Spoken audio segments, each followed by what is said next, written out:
بفيديو اليوم حشوفكم ال 25 ورقة او ال 2500 دولار شو تجيب سيارة بامريكا. موديل 2005 مرسيدس اي 320، سيارة ماشية 104,000 ميل فقط. اشوفكم السيارة من الداخل. هاي طبعا حالة الداخل. طبعا احنا السيارة اشتريت هذه من المزاد، والله لا نظفناها ولا شيء، هي على خطتها من المزاد. طبعا اللي فاجأني بها انه السيارة موديل 2005 ولكن بيها مساج بالكراسي.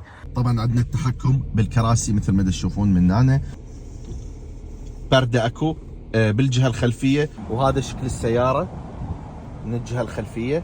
شوفوا لي البردات اللي هنا، يعني صح 25 ورقة بس حتى بردات موجود بالسيارة.